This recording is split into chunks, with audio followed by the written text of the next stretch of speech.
Olá! Na aula de hoje nós vamos falar sobre força de atrito e polias. Tem dois tipos de polias, móveis e fixa. E a força de atrito também temos duas, força de atrito estático e força de atrito dinâmico. Independente de como a gente calcular a força de atrito estático ou dinâmico, a equação é a mesma. Então, como que eu calculo a força de atrito? A força de atrito é igual o coeficiente de atrito vezes a normal. Esse coeficiente de atrito que vai mudar. A gente tem um coeficiente de atrito estático e um coeficiente de atrito dinâmico. Mas antes de falar mais sobre isso, vou dar um exemplo.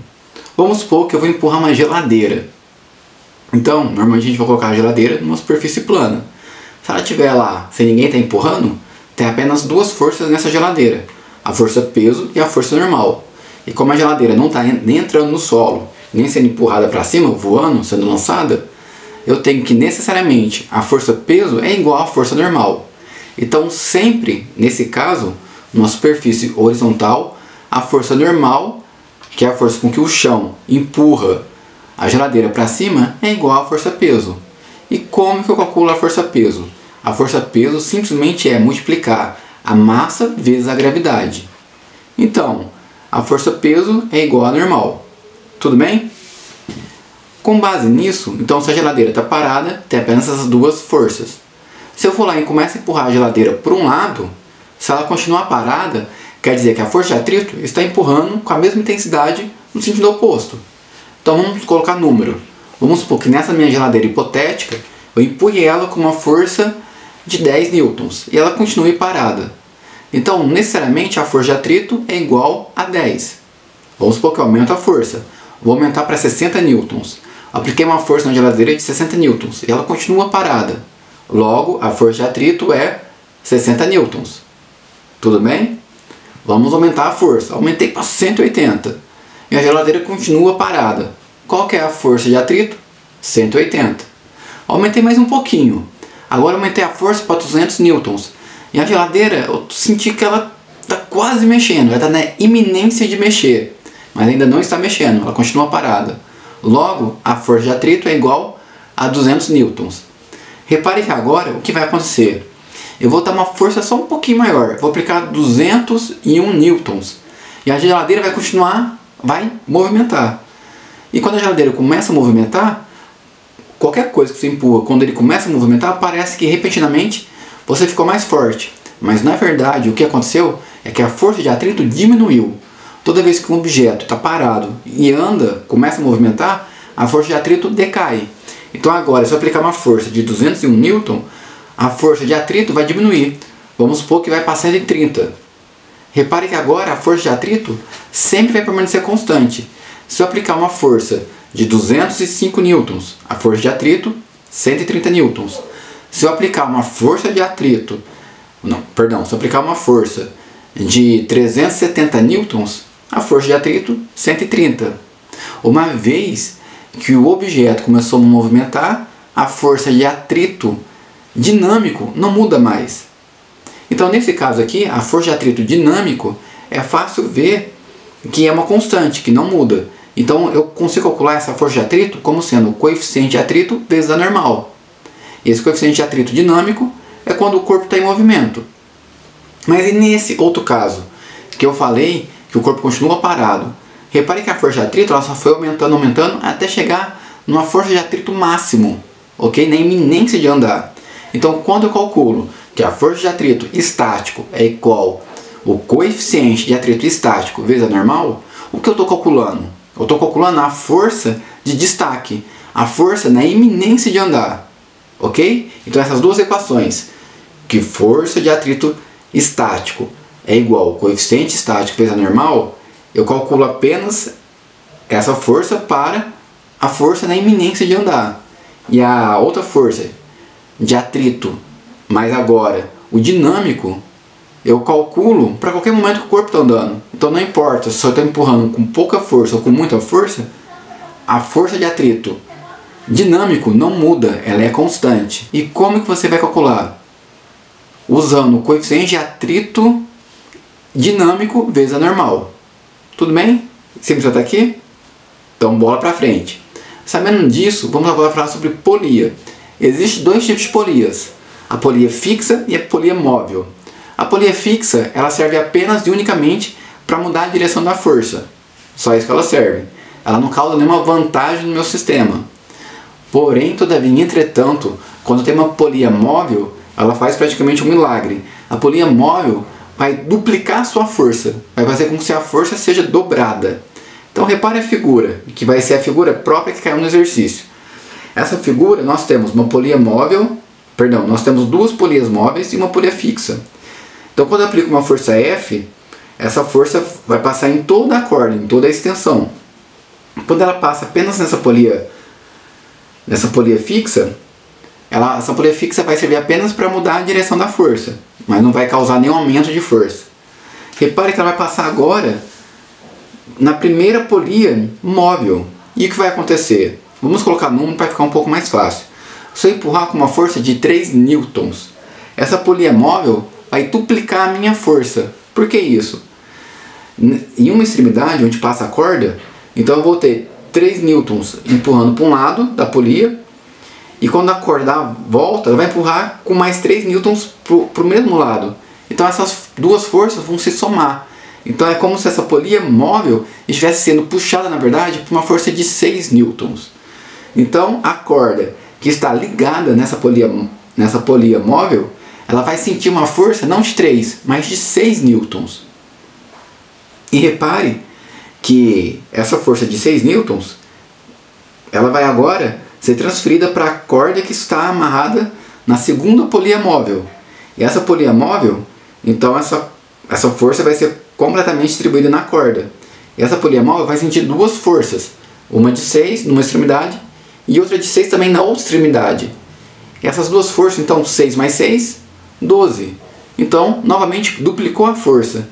Então a corda que está ligada à segunda polia móvel vai sentir uma força de 12 newtons. Repare que na primeira polia móvel eu apliquei uma força de 3 newtons. E essa polia móvel ela vai transmitir essa força com 6 newtons. Ela vai duplicar a força.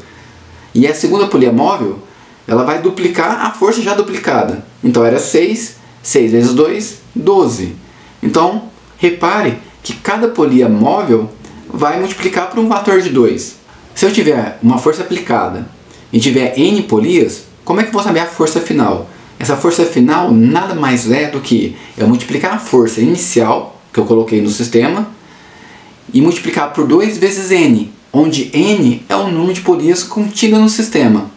Então, com base nisso, vamos partir para o exercício. Questão 82 do ano de 2016. Uma invenção que significou um grande avanço tecnológico na antiguidade, a polia composta ou associação de polias, é atribuída a Arquimedes, de 287 a.C. a 212 a.C. O aparato consiste em associar uma série de polias móveis a uma polia fixa. A figura simplifica um arranjo possível para esse aparato. É relatado que Arquimedes teria demonstrado para o rei Hierão um outro arranjo desse aparato, movendo sozinho sobre a areia da praia um navio repleto de passageiros e cargas, algo que seria impossível sem a participação de muitos homens. Suponha que a massa do navio seja de 3.000 kg, que o coeficiente de atrito estático entre o navio e a areia era de 0,8 e que Arquimedes tenha puxado o navio com uma força F, paralela à direção do movimento e de módulo igual a 400 newtons. Considere os fios e as polias ideais. A aceleração da gravidade igual a 10 metros por segundo ao quadrado e que a superfície da areia é perfeitamente horizontal. Aí tem a figura, né, que eu já utilizei para explicar inicialmente. Então ele aplicou uma força F, onde afirmou que essa força F vale 400 newtons. E repare que o exercício afirmou que a gente pode considerar os fios e as polias ideais. O que isso quer dizer? Quer dizer que eu posso desconsiderar forças de atrito, que vai atrapalhar o movimento, e posso desconsiderar a massa de cada um. Porque se eu considerar a massa da corda e das polias, isso vai dificultar um pouco o exercício. Pergunta: o número mínimo de polias móveis usadas nessa situação por Arquimedes foi. Então quer saber quantas polias móveis foi utilizada? Letra A, 3, B, 6, C, 7, D, 8, E, 10. Qual que será? Então, primeiramente, vamos calcular a força de atrito estático, aquela força que atrapalha a colocar o movimento, certo? Porque necessariamente Arquimedes tem que fazer uma força maior que a força de atrito estático, porque se não aplicar uma força maior que a força de atrito estático, o navio não vai se movimentar. Então, como calcula a força de atrito estático? É o coeficiente de atrito estático vezes a normal. Lembrando, como que eu calculo a normal? A normal é massa vezes a gravidade. Então vamos lá. Então a força de atrito estático é igual ao coeficiente vezes a massa vezes a gravidade. Então o coeficiente de atrito vale 0,8, a massa vale 3.000 e a gravidade vale 10.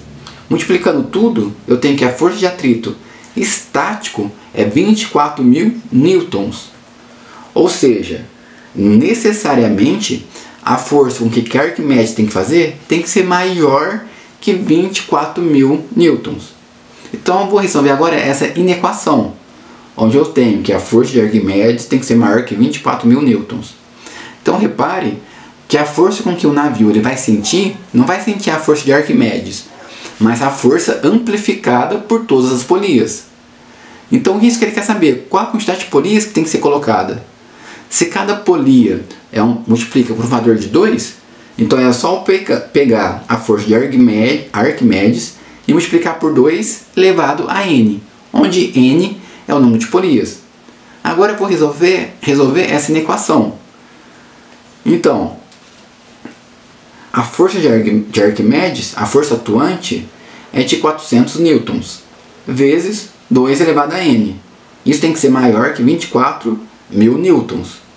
O 400 está multiplicando, ele vai passar dividindo. Então vai ficar que 2n tem que ser maior que 24.000 dividido por 400. Essa divisão, 24.000 dividido por 400, vai me dar o valor de 60. Então repare aí, eu cheguei que 2 elevado a n tem que ser maior que 60. E como que eu vou saber qual que é o valor de n? Então vamos ir substituindo.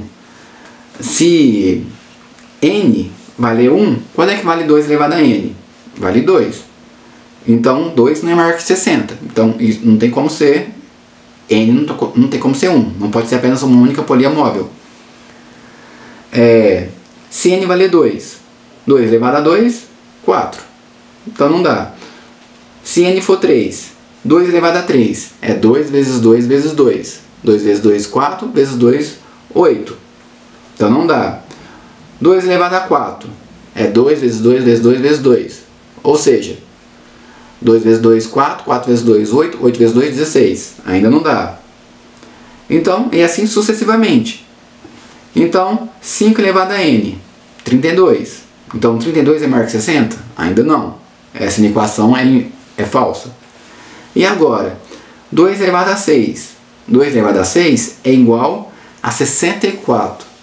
Então, a partir daí, tudo vai ser verdadeiro.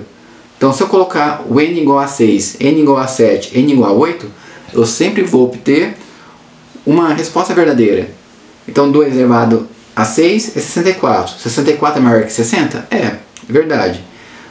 2 elevado a 7 vai me dar o valor de 128. 128 é maior que 60? É. Então, repare. Para Arquimedes conseguir puxar sozinho o navio, ele tem que colocar no mínimo 6 polias.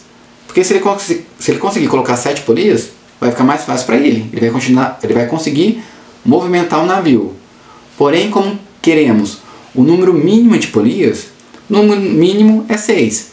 Com apenas 6 polias, Arquimedes consegue movimentar o navio. Então, alternativa B de bola, 6 polias. Repare que esse exercício não é muito complexo. O que pega é você saber calcular a força de atrito e você lembrar que a polia móvel tem a capacidade de dobrar a força. Então, toda vez que você tem uma força atuante, para saber a força final, é só multiplicar 2 elevado ao número de polias. Só isso. Ok? A aula foi essa. Estude aí. Eu te vejo na próxima aula. Tchau!